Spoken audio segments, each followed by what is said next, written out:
ఆంధ్రప్రదేశ్లో జంగిల్ రాజ్ నడుస్తుందని మాజీ ముఖ్యమంత్రి జగన్ ఆరోపించారు. చంద్రబాబు పాలనలో ప్రజాస్వామ్యం ఖూనీ అవుతుందని మండిపడ్డారు. గుంటూరులో పర్యటించినటువంటి జగన్ అంబటి రాంబాబు కుటుంబాన్ని పరామర్శించారు.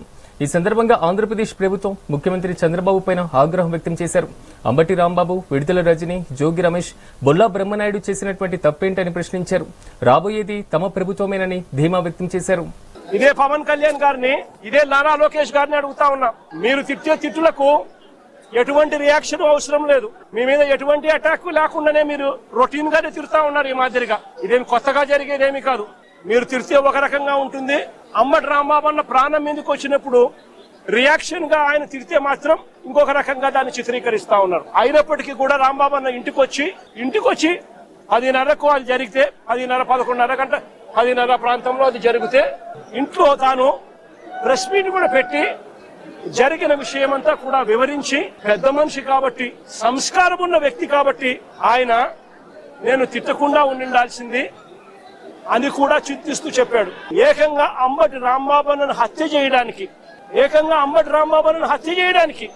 ఏకంగా సాయంత్రం 5 గంటల నుంచి రాత్రి 1 గంట దాకా సాక్షాత్తు ఈవిడ ఎమ్మెల్యే గల్లా మాధవి ఇక్కడ మనుషులను వేసుకుని వచ్చి ఈవిడ ఆధ్వర్యంలోనే రాంబాబు అన్న ఇంట్లో దాడి, 5 కార్లు ధ్వంసం, అద్దాలు ఇంట్లో ఇరిగిపోయినాయి, సామాన్లు ఇంట్లో ఇరిగిపోయినాయి, పక్కనున్న ఆఫీసులో మొత్తం అన్ని పగలు కొట్టేసినారు. ఆఫీసులు తగలబెడతా ఉన్నారు, ఇంట్లో అద్దాలు పగలు కొట్టారు, ఇంట్లో చొచ్చుకొని పోయినారు, ఆఫీసులో సామాన్లన్నీ ఇరగొట్టారు, ఇంట్లో ఆడోళ్లను ఉన్నారని కూడా చూడకుండా చేసిన పని. నేను అడుగుతా ఉన్నా, ఇది ధర్మమేనా అని అడుగుతా ఉన్నా, ఇది న్యాయమేనా అని అడుగుతా ఉన్నా. ఇంతటితో ఆగిపోలా. రాంబాబును 10:30కు అరెస్ట్ చేస్తారు. ఎందుకయ్యా అరెస్ట్ చేస్తారు రాంబాబును? అరెస్ట్ చేస్తారు? చంద్రబాబు నాయుడు గారిని తిట్టాడట. చంద్రబాబు నాయుడు గారిని తిట్టినందుకు అరెస్ట్ చేస్తారట. మరి రాంబాబు అన్న ఇంటికి వచ్చి రాంబాబు అన్న కుటుంబ సభ్యులను హత్య చేయాలని ప్రయత్నం చేసి 5 కార్లు ధ్వంసం చేసి అద్దాలన్నీ పగలగొట్టి ఆఫీసుకు నిప్పంటించి చేసిన ఈ ఎమ్మెల్యే గారి భర్త సమక్షంలో ఇక్కడే జరిగితే వాళ్ళ మీద ఏం యాక్షన్ తీసుకున్నారు?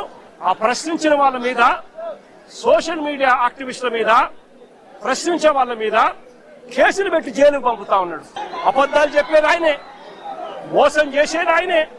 ఆ తర్వాత ఆయన ఎవరైనా ప్రశ్నిస్తే వాళ్ళ మీద అక్రమ కేసులు పెట్టి అక్రమ సాక్ష్యాలు క్రియేట్ చేసి వాళ్ళను జైలుకు పంపించి చివరికి సోషల్ మీడియా పిల్లలని కూడా చూడకుండా చంద్రబాబు నాయుడు గారిని ప్రశ్నిస్తున్నారని చెప్పి ఏకంగా వాళ్ళ మీద గంజాయి కేసులు పెట్టి వాళ్ళ కెరీర్ ను సైతం నాశనం చేస్తా ఉన్న వ్యక్తి ఈ చంద్రబాబు నాయుడు గారు కాదా అని అడుగుతా ఉన్నా.